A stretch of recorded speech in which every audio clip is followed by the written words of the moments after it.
Hello and welcome to Don't Bury the Lead. We do a WWE Smackdown recap every Friday night, and we recap the show right after the bell. We're a couple of minutes after the bell here due to some technical difficulties, but we're here. We made it. I'm joined by, my name's John Zindel, joined by Dom Scarcella. Dom, go ahead and tell the people a little bit about yourself. It's worth the wait to be able to talk WWE Smackdown Wrestling after the show, especially now that we are definitely on the road to WrestleMania. So without further ado, John, don't bury the lead. What's our top story from the March 10th, 2023 edition of SmackDown? Boy, Dom, I'll tell you what, you don't ever want to bury the lead. Don't ever bury the lead. And the lead here is the Bloodline. We had a promo at the end with the Bloodline, and they seemed to be aligned against Sami Zayn. Jay and Jimmy are together. All is good in the world, or in the Bloodline world. And we had Jimmy and Jay shoot a promo at the very end of the show, interrupted by Cody Rhodes and Sami Zayn. So Cody Rhodes is now involved with the Bloodline affairs. What did you think of this main event promo, which we've seen a couple of times now with the Bloodline? This is a two-front war for the Bloodline. They've got Sami on one front, they've got Cody on one side, on the other side. And it's becoming a one-front war.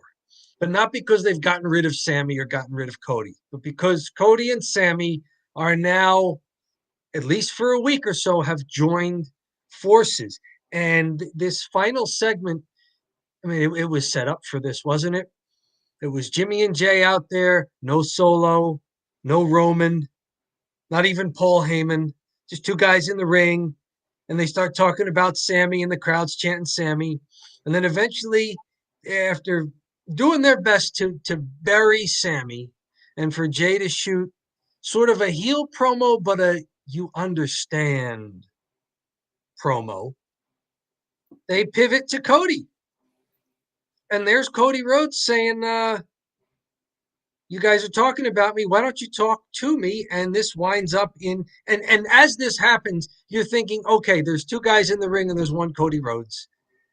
There's got to be Sami coming from the crowd. Mm-hmm. I mean, there has to be. They set this up perfectly for this. It was almost formulaic. Two guys in the ring, they call out one guy, but there's another guy who has been coming through the crowd recently. And sure enough, he comes through the crowd. It ends in a 4-man brawl, and then it goes into the crowd, comes back into the ring. Eventually, Sami and Cody standing tall in the ring, Jimmy and Jay on the outside, and then Cody, real smart. Cody's done a lot of smart stuff. Takes Sami's hand and raises it in the ring like he's the winner of a match. Real smart, real important. Cody's the guy who they've built for a long time to go to WrestleMania and main event, but Sami has been so organically hot with the crowd. So it makes sense. It makes sense that Cody is, supportive of Sami. Sami is supportive of Cody. I'll tell you what, too. You said it's formulaic. That's not a bad thing either. Not always. Because the way it was set up, you have people chanting for Sami during the promo, and they're interested in Sami coming in during the promo, and he does. Mm-hmm. So we at least don't have an awkward, silent promo, which we saw a little bit of tonight. Yes. We'll touch on other specific promos we saw, but yeah, a pretty good one. And I feel like they got to a point where we were back and forth with who's on the Bloodline, who's not on the Bloodline, who's going to align with Sami, what's going to happen. And we're 4 weeks from WrestleMania, and it's cut the crap. There's no more, although it's been very entertaining, there's no more back and forth with this storyline.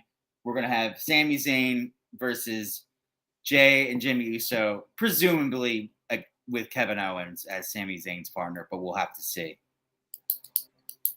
Kevin Owens has been the reluctant one to patch things up. Mm-hmm. Kevin Owens has been, going it alone. And really, Sammy was going it alone too, and Cody was going it alone. They showed us a recap from Raw to start the show, and again a little bit later. But it was really on Raw this week where things went down. And at the end of Raw, as we saw at the beginning of SmackDown, you've got the Usos and you've got Solo Sikoa in the ring, and they're beating up on Sammy after Jay turns on Sammy after teasing that he was turning on Jimmy. And Cody comes rushing out to kind of make the rest of the bloodline back off. And so this is the continuation here on SmackDown, is that now it's Sammy's turn to kind of return the favor. Because now Jimmy and Jay call out Cody. Cody comes down, and Jimmy says at some point while Cody's out there and walking towards the ring and stopping and addressing them, you take one more step and you won't make it to WrestleMania. And so Cody removes the overcoat, undoes his tie, loosens a few buttons on the shirt, and marches towards the ring. And now the Usos are ready to just go after Cody. And perfect camera work. We can see Sammy as the camera in the ring is on Jimmy and Jay. You can see Sammy jumping the rail and sliding into the ring, and he goes right after Jay. And then Jimmy turns around to go after Sammy, and Cody's in the ring. And now it's a brawl, and now they're going all over the arena. So this is Sammy returning the favor on Cody, and Cody appreciating it, and Sammy appreciating it. And so now this is what I mean. This is the two front war that becomes a one front war. If there's some teamwork, some sort of alliance with Sammy and Cody, then now the bloodline's not fighting a two front war, but the one front they're fighting becomes more formidable. Yeah. Did you notice Cody Rhodes having trouble ripping his shirt off at all in the crowd? I noticed, yeah, a little bit. These finely tailored suits. I don't know. I'm not in Cody's tax bracket, shall we say? Yeah. I don't have form-fitting pants on my suit. My suits are more is more traditional. Kind of hangs off the bone structure there, which is the classic style. So I'm not sure what these newfangled form-fitting attire does to you, and whether it can be removed that easily when you're trying to beat up a guy in an arena. Yeah, I'm not in a lot of physical confrontations in a suit either, so Right. that's also part of the problem. Yeah, don't have suits that are as expensive as Cody's, and I usually don't fight in a suit. So No, that's been an interesting wrinkle to the whole Cody thing, right? He keeps coming out in the suit. right, yeah, as a baby face. Babyface coming out in the suit, almost like he doesn't want to fight, but then like they just force him to, and he just fights even though he's not ready to fight. Pretty good pop for him too when he came out. Yeah, which is a good sign yep. that people aren't going to rebel against the storyline, and because I think that was a concern for sure that people would push against him because he's getting the shot and Sammy isn't. No, I think people are falling in line with the storyline. So a good sign for WWE there. And yeah, I did not have much more to mention about this main event promo. I say it every week. I sound like a broken record.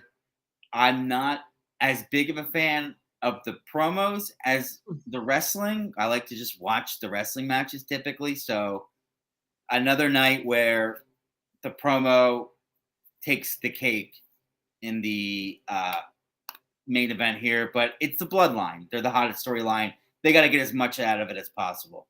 They're hot, but we got back-to-back WrestleMania promos here, and they were each somewhat awkward, maybe for different reasons. In the Bloodline promo to finish, Yeah. they you could tell that they were pausing on purpose to try and get the audible Sammy chant from the crowd on TV. Mm-hmm.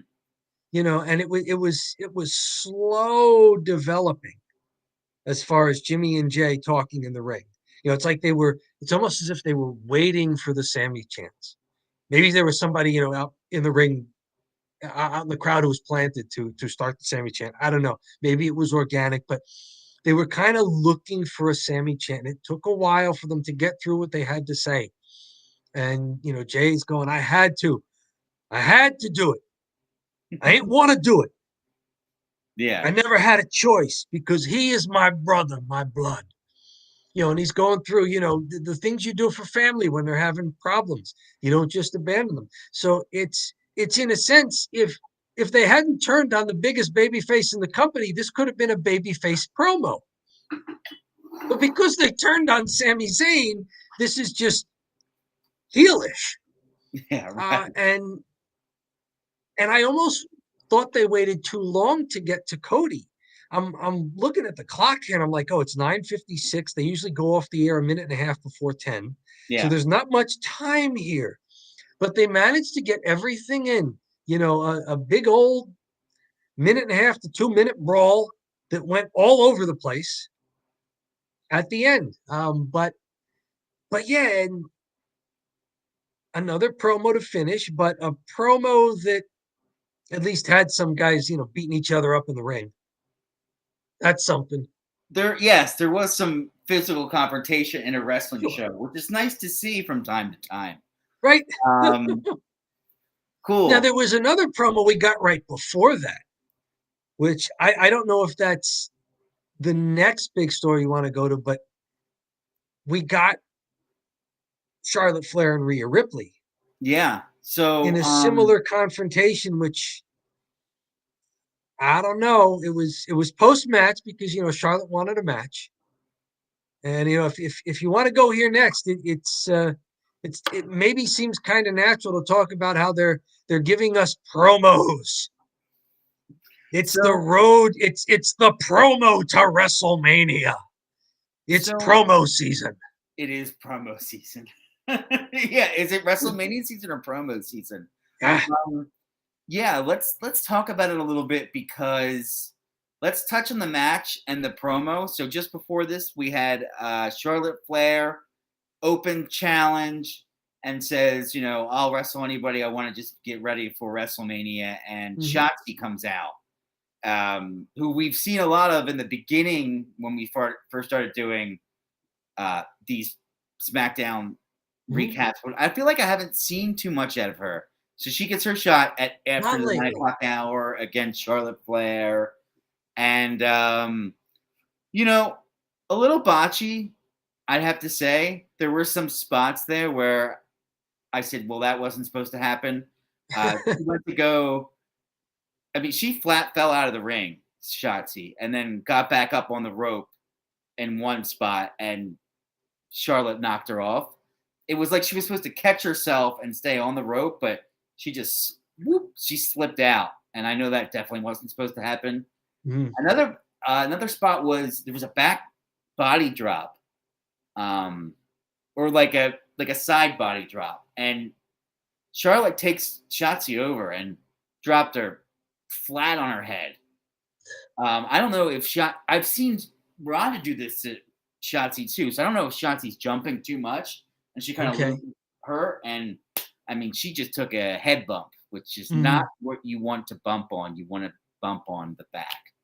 But this seemed like a very long squash match.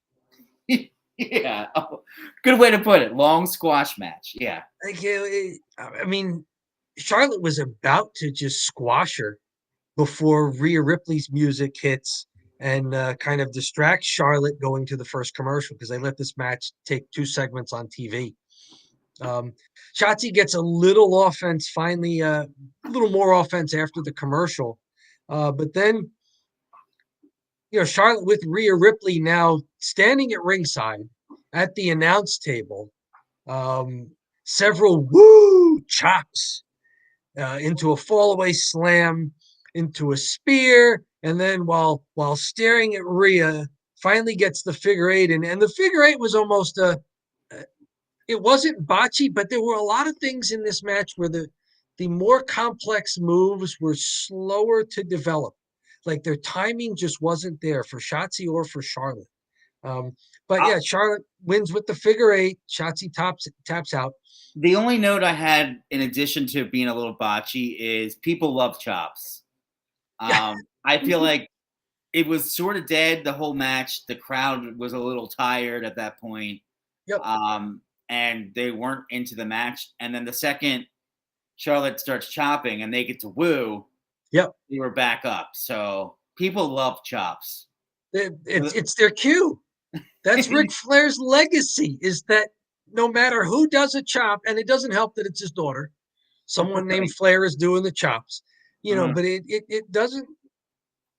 doesn't matter who's doing it. Somebody chops, woo! That's true.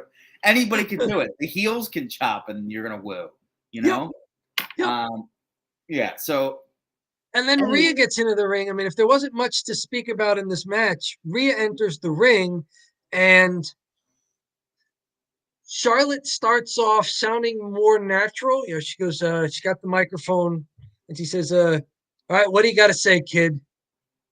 Trying to, which is not much of a babyface thing to do. I mean, no. it seems like they're still trying to keep Charlotte the babyface and Rhea the heel, but that's not a babyface thing to do. But what do you got to say, kid?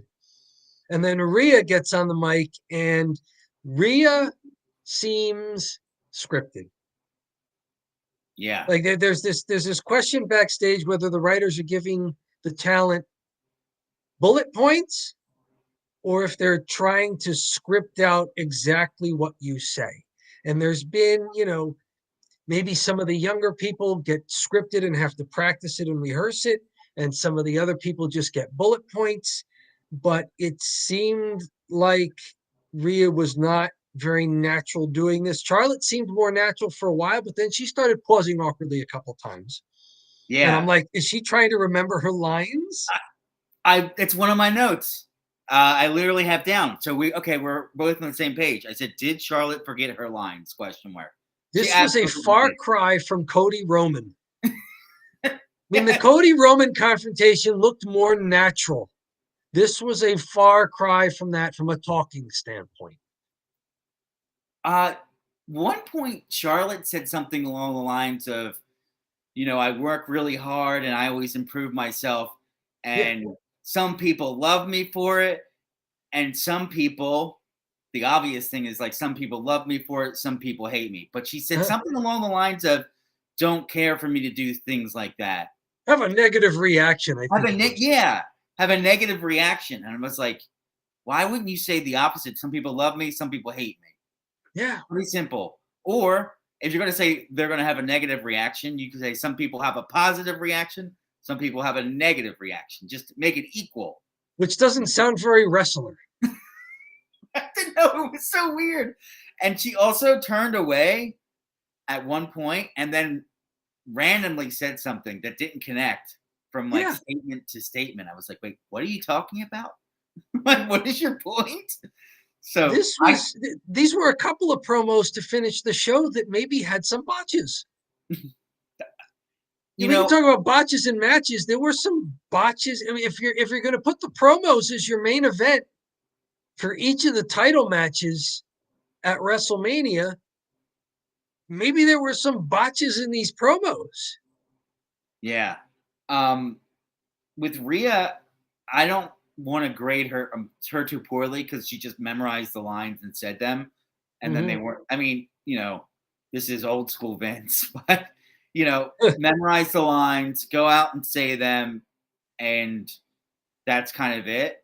Whereas Charlotte, flat, I didn't know what her point was, so I was like, wait, what are you even trying to say here? And I I think that she just forgot her lines. But I did notice too with Rhea, because she's using the WWE script, you're starting to get the what chants, which Mhm.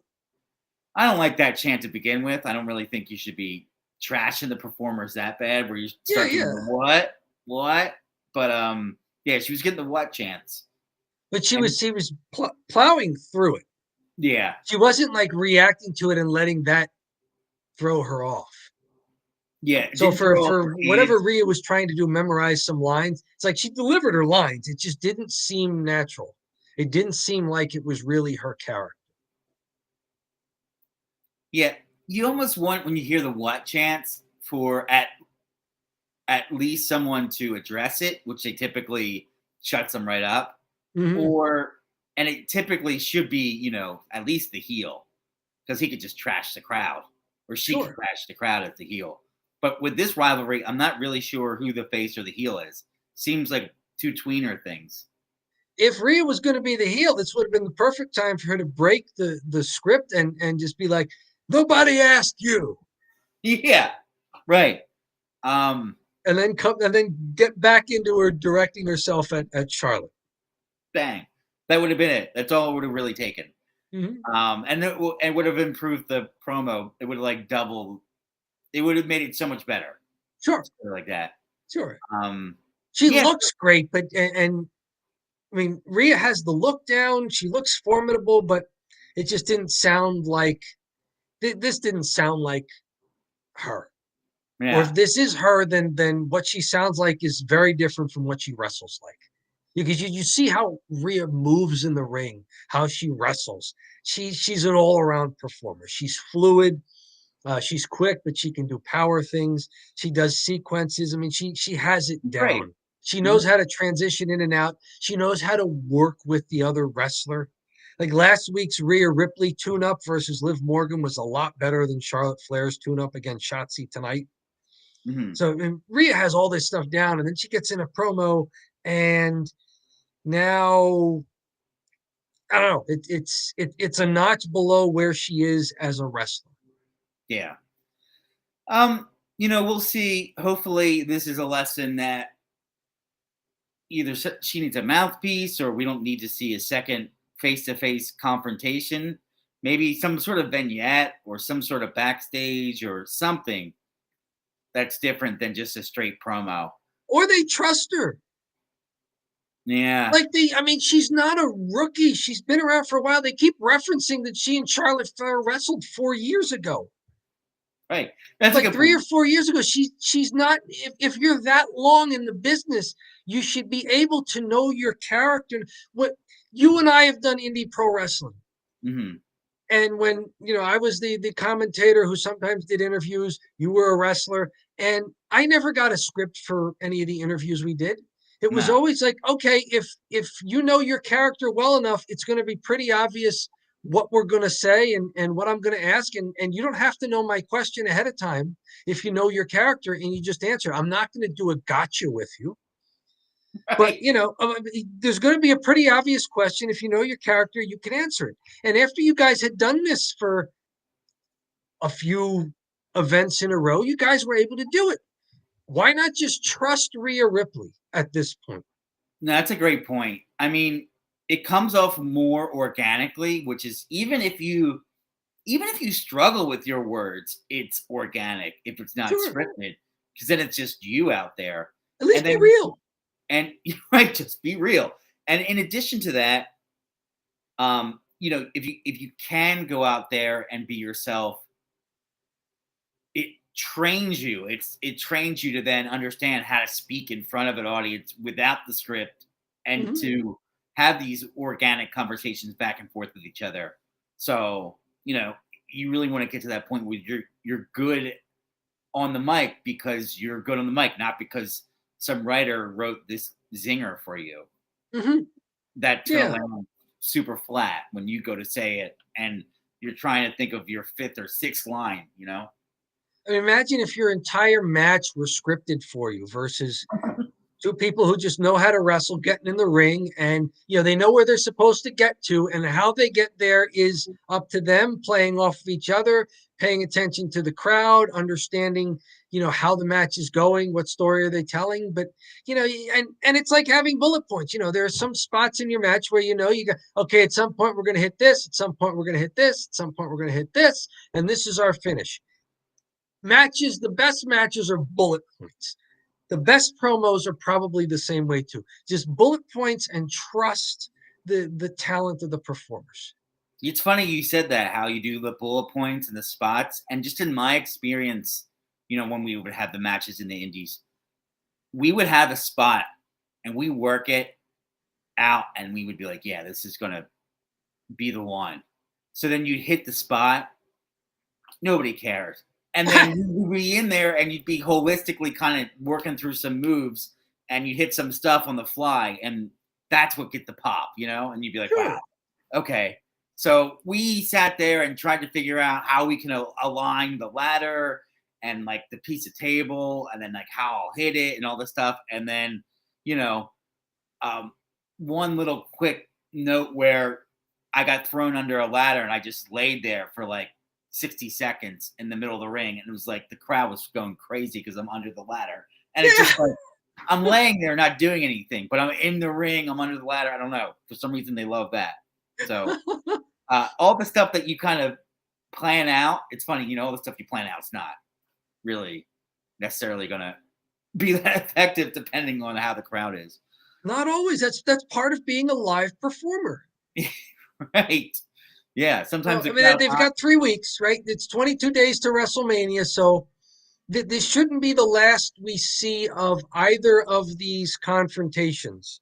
This shouldn't be the last time that Cody and or Sammy faces off with some members of the bloodline. This shouldn't be the last time that Rhea Ripley and Charlotte Flair are either face to face or, even if not that close in the ring, maybe from a distance. So they should have more time to interact over the next 3 weeks. But so the final promo with the bloodline was, I think, better executed than this one with Rhea and Charlotte. Yeah. One more thing I want to add, and this is sort of cheap heat for the shorts, but Sure. I did notice tonight Charlotte Flair did the suck it while she's on the ground, which is the Triple H thing, from DX. And I've just seen so many wrestlers doing the suck it. It's like, this is just Triple H putting himself over. Because he's telling everybody, just do it. And it's not even a thing people really do. It's not like it's like this cool trend on TikTok or something. No, it's like this old thing from the 90s. And they're all doing it. So I think Triple H is still pretty heavily and creative there, putting himself over as usual. It's the road to WrestleMania, and you can't have WrestleMania without Triple H putting himself over, can you? Right? Even if he's not in the show, he's still putting himself over. Should we talk about some wrestling? Finally, let's get down to it. What do you like? What's the best of the matches here? We had 3 other matches. What do you like? Where do you want to go? We could talk a little bit about the opener if you want, which is the Fatal 5-Way. Yes. I think that's probably the match with the most implications because it was a Fatal 5-Way for, which I've never even heard of. It's always a Fatal 4-Way, the Fatal 5-Way for the number 1 contender of the Intercontinental title. Real wonky finish to a wonky match where Drew McIntyre and Sheamus both pin at the same time. So now they'll face each other next week for the number 1 contender title, that should be a good match. I'll look forward to that, honestly. And they've probably met before. I mean, I don't have the history WWE wise, but they've both been around a long time. They've probably met, so it should be a good match. Will be interesting because it's 2 baby faces, supposedly, to fight against the heel Gunther at WrestleMania. It's they tease this early on. There's face-offs between Drew and Sheamus very early in the match. They do it again later, and then Sure enough, the finish is, Sheamus pinning Xavier Woods while Drew pins LA Knight. And like they have two referees there at the ringside, just in case one is needed to call something else or keep things going on the outside. With five guys, there could be two separate altercations that lead to a finish. So have an extra ref there. And sure enough, two refs come in, and it's 1, 2, 3 at exactly the same time, which is a finish I haven't seen before. Yeah, it was So unique. that's something. This was a long segment. I mean, yes, there was Bloodline recap for a few minutes at the beginning, but this match finally ends at about 8:30. We start at 8 p.m. here in New Jersey. So this was a pretty long match here. There were two commercial breaks. Yeah. There was some decent action. Um, you have said it many times before, the crowd likes to count.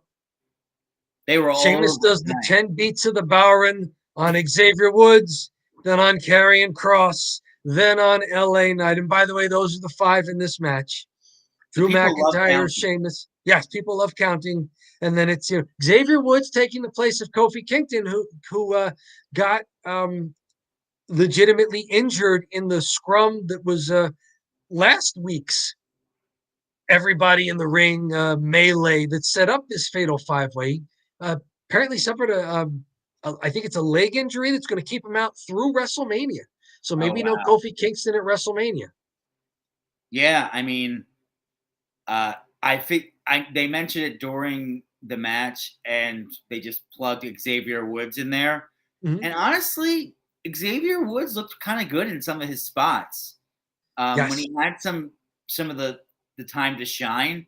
And all I could think was, man, it's a shame he's just in this ridiculous gimmick with the trumpet, and he's doing all the video. He's doing everything but wrestling. He's got like a really successful YouTube video game channel. Okay.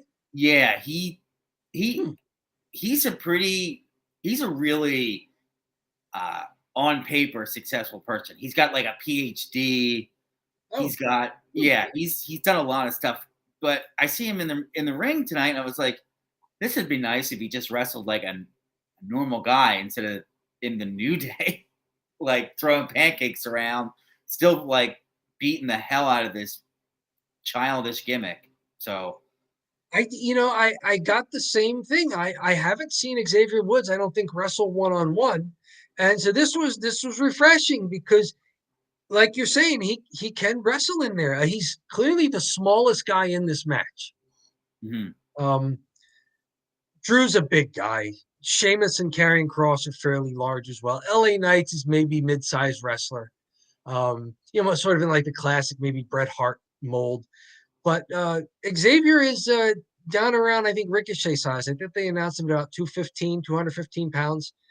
Yeah. But he had some good spots. There was maybe the sequence of the match. Xavier Woods sprawls LA Knight across the middle rope. If this were Rey Mysterio, you'd say he's going for a 619. And instead, Mm-hmm. Woods goes for just the sit down splash on the back of the guy's neck. And as he does that, he notices that Drew is outside on the floor because he's been thrown there. And so Xavier winds up not only hitting the spot on LA Knight back of the neck, but he drop kicks Drew out on the floor doing the same thing. The feet go through the ropes while he lands butt on the upper back of LA Knight. Really neat move. Gets back into the ring, and he's now got a pin attempt on LA Knight, and all 3 of the others come in to break it up.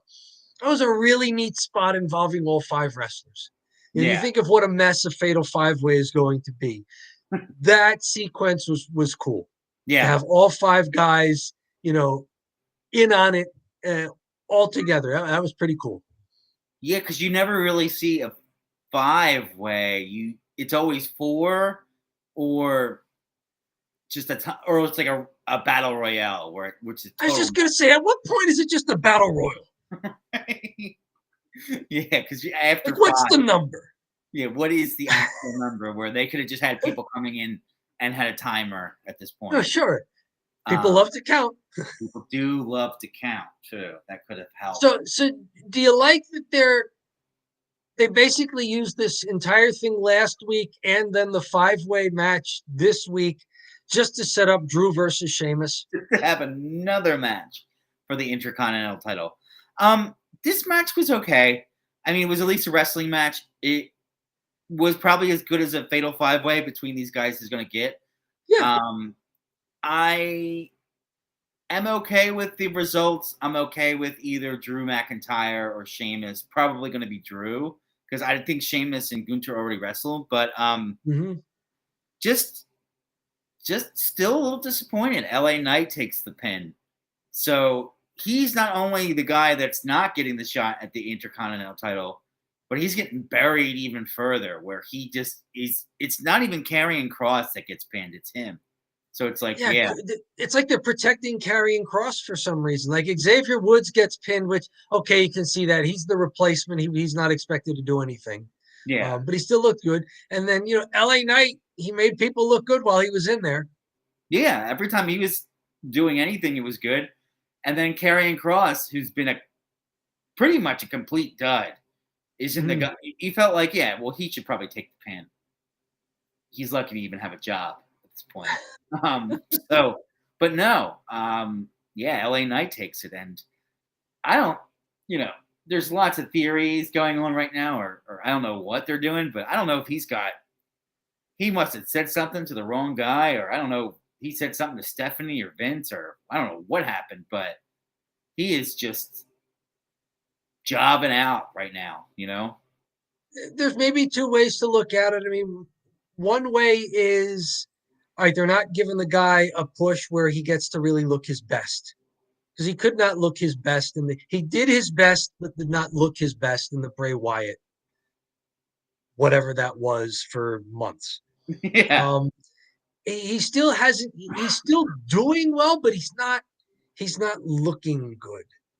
For his character as far as ascending the rankings, ascending the ladder. So you can look at it that way, or you can look at it that, they're still putting him on TV in these matches where, okay, they want to get Drew and Sheamus to a match and put them over. So, I mean, who do you throw out there? It's like, well, we'll throw LA Knight out there and give him some mic time. So maybe he's at least in people's minds, and the crowd seems to be reacting to him. Well, that's the biggest thing. That's the biggest mystery. If the crowd wasn't reacting to him, then I could just say, well, we both probably missed the mark here. The crowd's not reacting to him. I mean, they're not going to react to him if he just becomes the job guy here. Yeah, right. It's really not going to match up with his personality and the direction he's headed. But yeah, that's all I really had for this match. Do you have anything else to talk about here with this fatal 5-way? Some of the ways they were able to utilize the fact that there's 5 guys, every man for themselves in a match. Drew had a pretty neat spot where he's tied up on the top turnbuckle upside down. I don't know who used to call that the tree of woe. And then Karrion Kross is trying to hit something on him on the turnbuckles. LA Knight climbs up like he's going to do something to Karrion Kross. And then Drew does the sit-up, grabs LA Knight, and it's basically like a double belly-to-back suplex. Yeah. But upside down because Drew's upside down. That's probably one, if not the one of the best spots in that match was that, because I've never seen that before where somebody is wrapped down there and then sits up and then does the superplex kind of. But that was a cool spot. It was a cool spot. Shows Drew's strength and agility being able to do that. Yeah, he looked awesome. LA Knight took the bump well. We've mentioned before that sometimes Karrion Kross looks a little unsure of himself when he's going to be doing these bumps off of the ropes. Yeah, scared. So I don't know. Maybe he's gotten over it. I'd have to go back and see that again to see if there was some hesitancy on his part or if he landed awkwardly. But it seemed like the spot went off fine. So, it's a good spot there for Drew. And I guess we're doing it again next week, but with only 2 of the 5. Right. Drew McIntyre versus Sheamus. to see who is good opponent at WrestleMania. Unless they're thinking of making that a triple threat match, which I don't know. I don't think I want to see a triple threat match for the IC title. I think I want to see somebody wrestle Gunther. Hey, Dom, I mean, you we both like are Gunther. breaking up a So, little bit, my friend. Can oh, you okay. hear I'm me? sorry about that. Let's see here. So as you kind of get your internet right, can you try giving me a testing 1 2 3? Testing 1 2 3. Okay. Do you see me? Do you hear me? All right. Now I can hear you and see you. There you go. All right. We're All back. right. Moving on. Hey, it's live internet, folks. It is still live. It's We're on the not air. scripted. We just have bullet points, and we make them up ourselves. Yeah, we don't. We did not write this entire thing out. There's just bullet points. We are natural. This is us. You're getting our personalities coming through here in this very long live promo. Sometimes if the SmackDown's really bad, I don't even have any bullet points. But this is one where we had matches and stuff, so I do have bullet points. Do you want to talk a little bit about Braun Strowman and Ricochet versus the Viking Raiders? I missed some of this match, but if you can Sure, the Viking Raiders go over. It winds up being, yes. Ibar winds up pinning Ricochet. This is a neat match.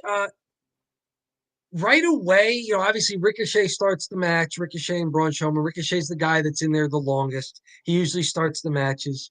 And Ricochet looks, one of these things is not like the other. One of these things does not belong. There's these three huge guys. And then there's Ricochet, who, like, as a normal human being would go, he's a big guy. But in there with Braun Strowman and Eric and Ibar, Ricochet's the little guy. And yet Ricochet can wrestle. Ricochet's doing side headlocks. He's doing takedowns off of it. He's doing go behinds. He's doing escapes. He's doing waist locks. He's doing takedowns. Like, Ricochet can wrestle. Yes, he's the high flyer and the striker and can do all that. But yeah, Ricochet can wrestle. It was a kind of refreshing to see. Like, oh, okay, this guy can wrestle. And nobody else can. Yeah. Nobody else can do that. So Ricochet's the guy who can. He's the luchador flyer. He's using the ropes and jumping all over the place. He's maybe a little too much gymnastics at times, but he can also wrestle. He can do the holds and try to control his opponent and wear him down. Yeah, there was a Neat pretty match. cool spot. Sorry, there was a pretty cool spot with Braun Strowman when he tug in. He tossed both the guys to the Viking Raiders to the outside. So one of the spots, one of the Viking Raiders got held up, and he just launched them. I mean, I don't want to say he skipped them, but he couldn't get over. You could see he's like a little hung up. So he just tossed him, which is great. Like, hey, you're supposed to be in a fight anyway. You're trying to get the guy over. You don't have to like help him or guide him. Just, okay, he screwed up, but get him out. Yeah. And then really cool was Braun picked up Ricochet and then used him, and Ricochet like catapults off Braun into a dive. And I usually don't like dives. You know this. Yes. But when you do a creative dive, I'm all for it. So this was a really creative dive. So they've done some pretty cool double teams. Yes. Just wanted to add that for the match. And then my internet went out, so maybe you could take us home here. It's one of those matches where you don't know who's going to win ahead of time. It's obvious. It's not obvious that somebody has a WrestleMania shot and they've got to look strong or whatever. Two formidable tag teams that could be in contention for a title shot eventually. Once the Usos get over this bloodline thing and we sort out and have a tag team title competitive something vying for it again. But we get some neat near falls. There's one spot where they take out Braun Strowman on the floor, sort of a double team, and then Eric does the splash into the, while Braun Strowman is sprawled against the guardie, that barrier. Eric does the splash into the barrier, so it's like splashing the guy who's, just prone there. And that apparently knocks out Braun Strowman for several minutes because now they keep playing up that, Ricochet's in there battling and he's got no one to tag to. And it leads to a couple of good near falls. Ricochet gets a near fall on Eric after fighting off Ibar's interference. Then Eric gets a near fall on Ricochet after a power bomb. Ricochet kicks out, and then finally Braun Strowman recovers, and there's a hot tag to him. So that was good for the crowd. Good build there. Braun clears the ring, and then the Strowman Express. Oh no. Once he sends people to the outside, it's Strowman Express time. And I'd say it's getting old, but it's getting old times two. Because not only is the Strowman Express old, but it's also getting old that he does the Strowman Express and then someone misses and he winds up just careening over the announce table and has now taken himself out of the match. So that happens. And then Ricochet does the dive onto, I think it was, he does the dive onto Eric, who had stepped out of the way of the Strowman Express. So that wound up, getting both of the Viking Raiders hit and taken out on the outside. And by that time, Ibar's rolling back in to the ring. Now, Ricochet's trying to climb up to the top turnbuckle for a finishing move, and Valhalla distracts him. So now Ricochet's taking too long. Ricochet comes off the top. Ibar, I'm getting them confused. Ibar rolls out of the way. Ricochet tries to land on his feet, but he's a little stunned, tumbling around. Ibar clocks him, and then Ibar goes up and hits a top turnbuckle splash. And that's it. Impressive move for a guy that size. And that's an expected finisher, and they get the 3 count. They get the pinfall. So I mean, basically a clean win here. Yes, some distraction on the outside, but you can't really say that Valhalla interfered. So a fairly clean win for the Viking Raiders against a team that's been pretty formidable. Good for them. Not a bad match. Looked pretty good. I would say this was probably the best match of the night. Not only for the work, but because it was the closest thing to a standard match. It was a tag team match. The others were 5-way and a 6-man tag that was, kind of all over. And then there was the very long squash match between Charlotte and Shotzi that was really just there to get Rhea and Charlotte squaring off. So this was probably the match of the night because the people in the match mattered. For sure. And it was about them in the match, not about next week when Drew and Sheamus are going to face off, not about just getting Rhea and Charlotte into the ring, not about, extending the Mysterio father-son feud. This was actually about the 4 people in the ring for the purpose that they were in the ring for. Yeah, it was probably the one match tonight that really mattered. Everything else was just building to WrestleMania, and this one was just like, okay, this is what's going to happen tonight, and we'll see who gets advanced and who, And I liked it. I know we're on the road to WrestleMania, but I don't have to have everything just, being a preview for it. I mean, good match. I liked it. Cool. Speaking of which, you mentioned one more match on the card, and it's the one that's playing into this whole Rey Mysterio, Dominic Mysterio thing. Unless you had a promo or backstage something that you wanted that you thought was maybe a little more worthy than this. No, I think this is the tail end. This is not the Italian goodbye, but we are not too far off from it because I think this is the last match of the night that's notable, or only match really. Yeah. Rey Mysterio is officially going to be inducted into the Hall of Fame. Duh. Not really like a shocking thing that he would ever be in the WWE Hall of Fame. But also he Is it goes out. shocking that they're doing it now? Because this caught me a little by surprise. Like the guy's Yes, involved in a program. He looks like he can still go.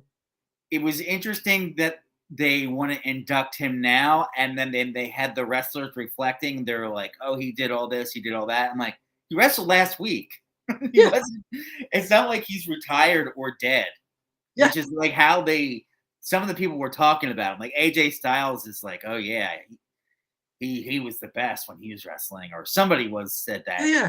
and I was like, Past tense. They were all talking in the past tense. he's going to be probably wrestling his son in WrestleMania.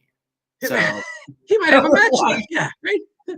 so yeah, interesting direction to do his Hall of Fame now, but maybe they're like, let's get some worth out of the Hall of Fame announcement. Uh, Mhm. Great Muta too is going to be in the WWE Hall of Fame. Oh, I didn't hear that. Yeah, Okay, so maybe that's for a future Raw or SmackDown that they're going to announce that. Okay. yeah, so it's going to Huh. be so far Rey Mysterio and Great Muta, which is cool because I don't think he had anything substantial in the WWE per se, I don't think but so either. I just think probably his body of work might be like Antonio Inoki. Like, yeah, he would have to go in the WWE Hall of Fame because he's That'll a, be a interesting. massive, a massive guy outside of their company. Okay. Huh. Well, it Um, probably helps that at this point with WWE having bought up WCW and a lot of Crockett and all of that history, they've got more to they've got more to reflect on and to acknowledge. I mean, they are using the U.S. title belt, right. which is mostly defended on Raw, but like it's a big deal. It's going to be Austin Theory versus John Cena at WrestleMania.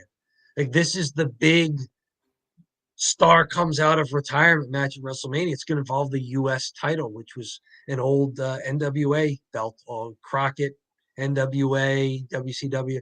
So yeah, it is good to see them acknowledge that's where Ray really got his start and did a lot of great work as well. Yeah. So I Um, think I think it's part of that. That's part of WWE lore now as well. That's a good point. I didn't even think about that, but Great Muta did some stuff in WCW, and they own the rights to WCW. They have all the pay-per-views and everything, so they're probably like, yeah, let's put some people from WCW in. Notably, they put the NWO Black and White. Yes. They put them in the Hall of Fame, and obviously their big thing was WCW. I Yep. mean, they had a short run in WWE that eventually they just jobbed all the WCW guys out. But that's a different live stream. We'll chat about that. Um, but yeah, so we get to the point where Dom comes out, interrupts his father, and then is it Delgado or no? Legado Escobar. del Fantasma. Yeah, There's been a Legado del Fantasma sighting. All yeah, of them. Last week we were wondering what happened to them.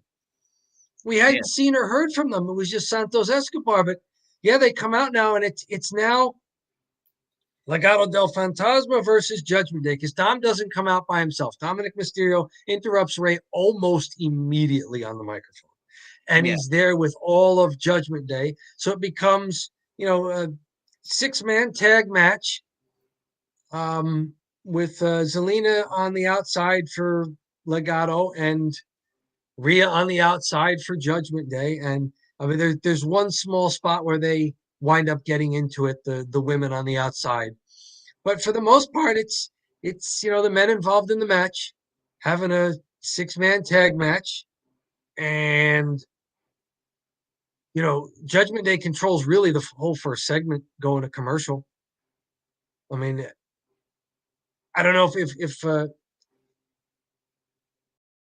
it's it's kind of same old, but it does. I guess it matters that we're still seeing the Mysterios having their fight because Dominic gets the pinfall over. I think it was he pins Cruz after Ray distracts the ref because Dominic was going to get pinned.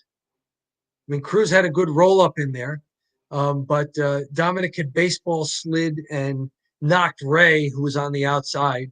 And then, when Dominic turns around, he walks into a pinning combo by Cruz, and Ray's ticked off. He tries to hop in the ring. The referee stopping him. Can't count the 3 count on Dominic.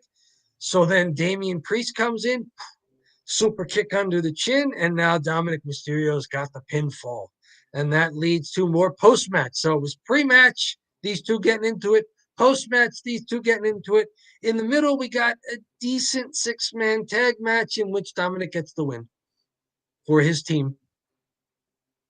Anything stand out here? Was this necessary? Do you think this moves the story along, or is it just, kind of hitting the repeat button on last week or the week before? It seems like it's not stale because the crowd's still reacting to it, but we kind of get it at this point. Mm-hmm. I'm okay with it, honestly, because Dom's kind of getting over here. Yep. And he's been over in a bunch of different cities. It wasn't a one-time thing. Mm-hmm. Curious to see what they do at WrestleMania, because WrestleMania is a big babyface pay-per-view. But you think for the future and the direction they're headed, Dom's probably going to go over Ray. There's no point in putting Ray over at this juncture of his career. The day after his career technically ends. Yeah, right. And he's like, hey, it might be his retirement match. Who knows? But then you would think, though, he would do the Hall of Fame after retirement. Anyway, so they're going to he's going to be an unretired guy going in the Hall of Fame, and they're having a match next day. Very interesting.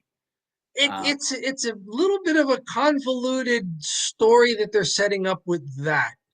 But I get the other stuff. And it's like you said, like that's probably the best point you could make is if the crowd is still into this angle, then, it's got some legs. Now you want to guess when that's going to end, and maybe it does. Maybe they take it to WrestleMania, and that's what they need. Maybe, but yeah, if the crowd is into it, maybe Rey Mysterio says, "Hey, I'm supposed to go in the Hall of Fame this year, and I'm just going to retire, but I'm not going to do it. I'm going to give Dominic a lesson," and then people will freak the hell out, and they'll punch him, and they'll have a huge brawl, and then they'll wrestle at WrestleMania. Do they brawl at his induction? Yeah, that could be a good way to garner up some late heat. Yeah, they brawl when he's getting. Oh my God, when he's getting inducted into the Hall of Fame, and this is when WWE typically kind of follows. Hey, this is all kind of a work. This is them as the person comes out and says who they are, and they accept their Hall of Fame status. But to have it all work with the storyline, that would be kind of cool. Yeah. It keeps us guessing. Keeps us guessing. All right, Dom. So I think that's pretty much it for the show. Still have some cheap heat here where I wanted to talk about. We always try to kind of keep up on the current events in WWE. And what's trending right now is WWE trying to get involved in the sports betting game, where you could potentially bet on scripted matches. Yes. Now, the one reason it's really tempting is because a lot of these matches, like Cody Rhodes is beating Roman Reigns, like that's going to happen, right? So what would the odds be even to go? Oh, you have to bet like you'd have to bet $1,000 to win 25, like something ridiculous, some horrible odds. Whereas other matches are a little bit less predictable, but for the most part, I feel like a lot of pay-per-views, you can go down the list and pick 5 of the 6 correctly. If we take the betting thing as if it's supposed to be sports betting, it seems unusual. Yeah, it would be definitely unusual. But if we look at the betting on WWE more like, say, predictive markets for all sorts of other things, then maybe it could make sense. Because really, you're you're not betting against the house as much in predictive markets that you're just betting against everybody else. Right. It's almost like the stock market. Yes. You're just so what odds would it be for Cody Rhodes, Roman Reigns? Depends on what the people who want to get into the predictive market think.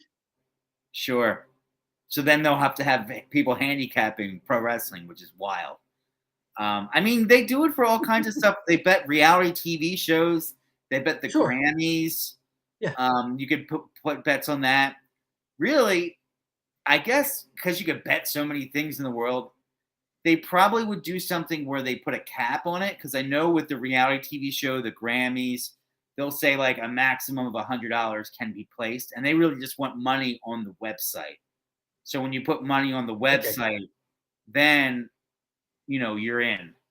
But yeah, so the other big trending topic is the WWE sale. Supposedly, according to comicbook.com, which already sounds like a kind of a shady suspect source, but I'll just go ahead and reference it, comicbook.com. I like alternative media. There if it's got good information and good citations in there. I mean, you sent me the link to the article. I mean, they're citing CNBC, they're citing Bloomberg. They're citing a direct quote from Nick Khan. Yeah. I mean, you can't get better than a direct quote from Nick Khan in an interview. That's proof, right? Or at least a very great indicator that, this is supposedly the opening bid. They mentioned huge players that are involved are Disney, Netflix, Comcast, Amazon, Endeavor, who I didn't know who that was, but they own the UFC, so another big player. And of course, our wild card, our favorite wild card, the Saudis. So whatever Saudi private company that's got $1 jillion in oil money or whatever it is, they're involved. So they're looking to sell it within, as of last month, within 3 months. So I don't know if this thing's going to be like the WrestleMania is huge, super successful, and hey, we're sold like the next day. I don't know. That's a great question, and it's first of all, it's not cheap heat. This is several billions of dollars heat here. So Yes. this one is I'm interested in whether or not there really is this much interest in buying the WWE. That's what I'm interested in, because we've heard rumors. I mean, anybody can start a rumor about any of these companies, and some people have. There have been rumors that have picked up a lot of steam about a Saudi Arabia public investment fund. There's been rumors about the Khans who own All Elite and Ring of Honor. There have Yeah, been the rumors about anybody else. So we've had rumors. So this report here looks like maybe the most legitimate thing we've seen so far. So yeah, I would be interested to know how many of these big companies that are listed here are really in this. yeah, It's almost like Shark Tank, where somebody goes up and they've got their new invention, and you've got all the sharks there, and yeah, they're all sitting there, but that like 3 of the 5 are already out. Like they sure. have no interest in this at all, especially not at what the guy's asking for. And maybe the guy's lucky if 1 or 2 of them negotiate, but that's really all you need. You're looking for just interest from more than one, because now you can have a bidding competition. If nobody wants it, and you can't get a bidding competition, now you as a WWE are going, how far can we come down here before our shareholders start calling class action suit lawyers on us?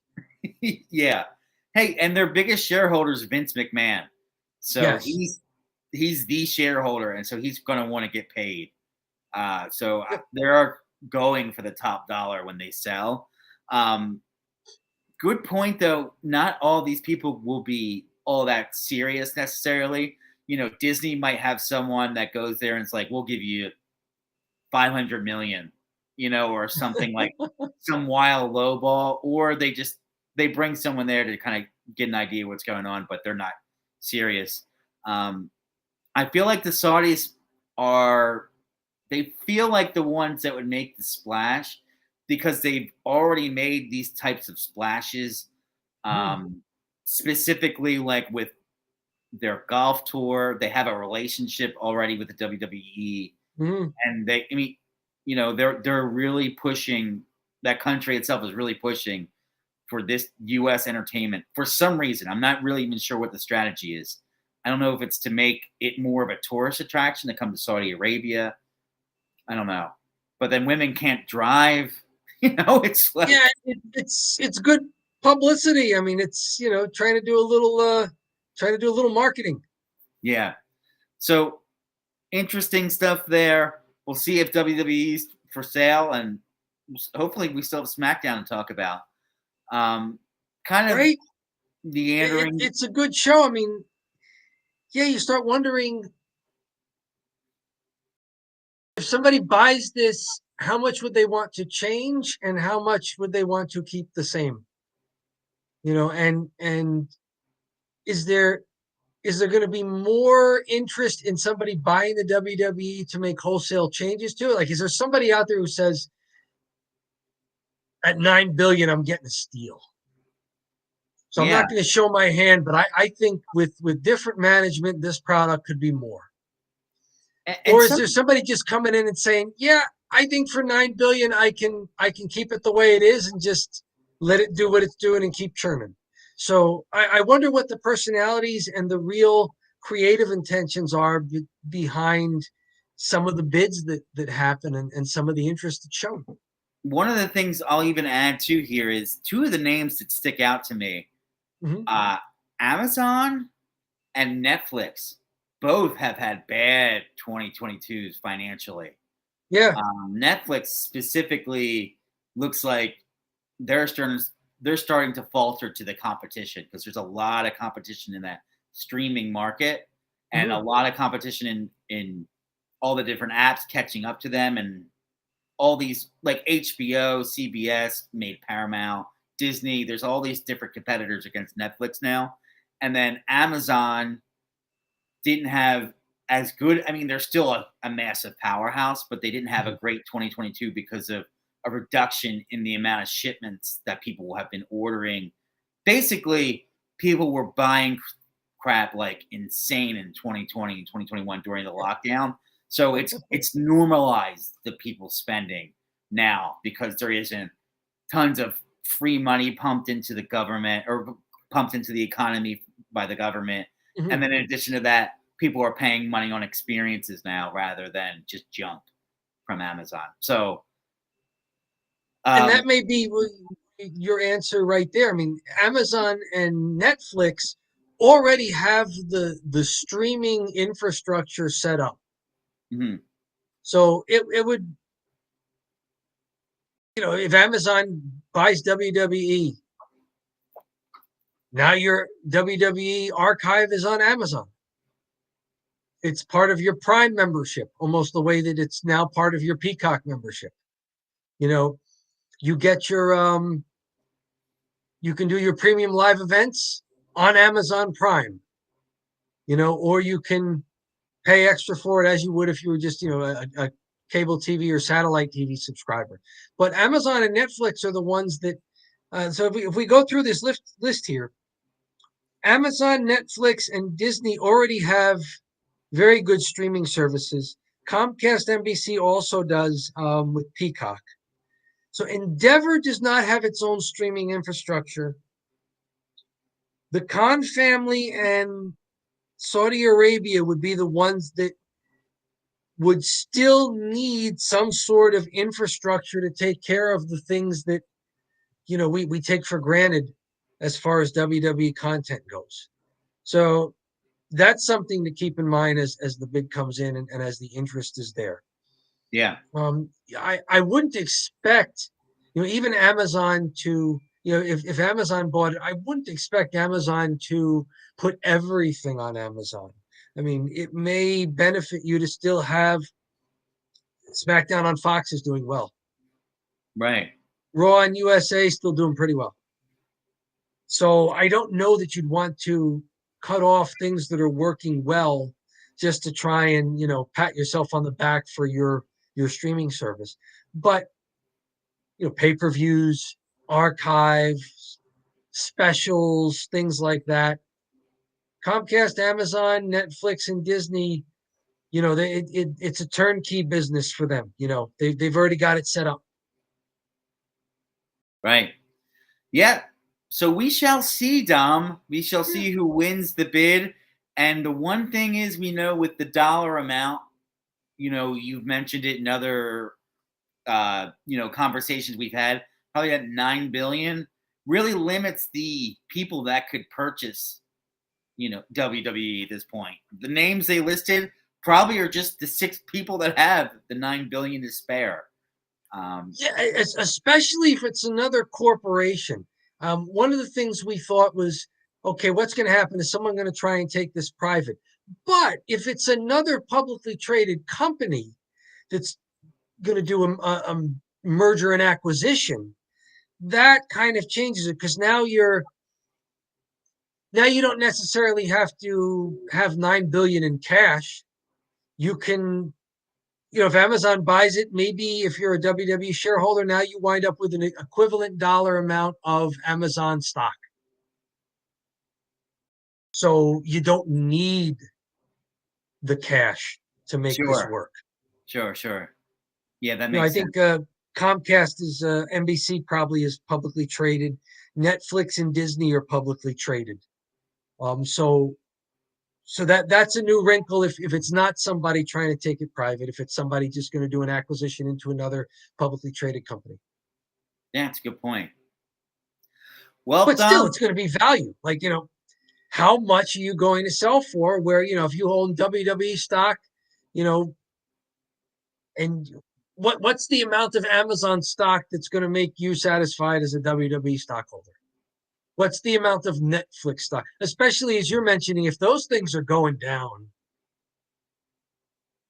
and on the other hand, WWE is maybe holding up pretty well. I'll do a quick check now. Let's see. Yeah, let's All go right, for it. WWE's taking a little bit of a tumble. They're down to 81.15 as of the end of today, end of trading today. So that's a market cap of closer to 6 billion now than 7. So now maybe it takes 8 to buy them. But if it's 8 billion of another company's stock that's also taking a little bit of a tumble, then it's hashing out the details when the details are in the billions. Yep. And I'll tell you what, if you look at a company like Amazon, Mm-hmm. their market cap's 930 billion. Yeah. So, I mean, you're talking about the WWE at 9 billion. Is that 1% roughly? Yeah. So 1% of their worth. But Mm-hmm. Would they do it? 1/3. So Netflix is at 130 billion. So then that's more close to probably about 8% of Mm-hmm. their net worth. So, you're looking at a different situation than those two companies. Um, Yes.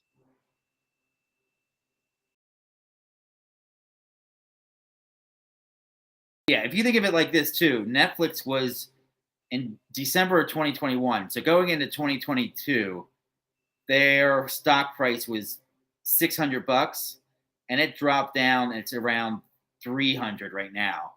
So they're half of the value in a year Well, they've lost. So I'm not sure if they want to be like, let's throw it into WWE unless there's a case. I don't know. You and I, we watched the program. I'm not quite sure. I'm sold on how much money it could really make in the long term, but maybe it's something where they're like, live TV is very valuable. It's cheaper than a football team, or it would be around the amount of an NFL team. mm-hmm. But yeah. So, anyways, it should be interesting to see how this plays out. if it doesn't interrupt the product that you and I have gotten into in the last 6 months, that I will say I'm enjoying it. You seem to be enjoying it too. If it's not going to crap all over a product that we've enjoyed and sometimes surprisingly enjoyed. Right. Like we've been pleasantly surprised by some of what we've seen in WWE. You've talked about how, a few years ago you just got fed up with how stupid it was. Yeah. It was embarrassing to watch, and they're putting on a pretty good product now. Bloodline, Gunter, that's all solid, are solid to good. And then even some of the mid card guys like our boy Ricochet and Braun, and some of the women, we've liked some of the stuff we're seeing from them. So especially the women wrestlers. What I remember WWE for was, Vince Russo wanting Sable to be out there all the time. oh yeah, so you haven't even this is the first time you've seen like women really taken seriously, and In WWE. not in like these They were ridiculous. taken seriously in Impact. Okay. Impact Wrestling took them seriously, and they wrestled really well there.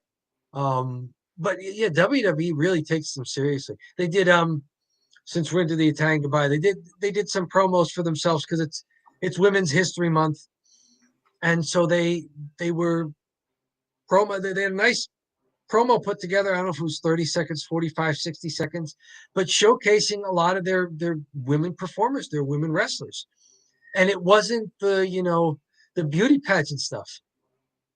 It was showcasing that their women are athletes, real Yeah. athletes, and they perform well in the ring. Sure. And they have a variety of different looks to them. They're not just all cookie cutters. Yeah, I mean, it's changed so much. Definitely for the better, because Yeah. I can remember the '90s was kind of goofy, weird, softcore porn. I didn't want to see it anyway, and now it's just like, oh, okay, they're just competitors, and they have, they can draw a bigger fan base as a result of that too. Rather, and it makes it look like a better product overall. So, anyways, Dom, we're almost at midnight here. So, Yeah, there we go.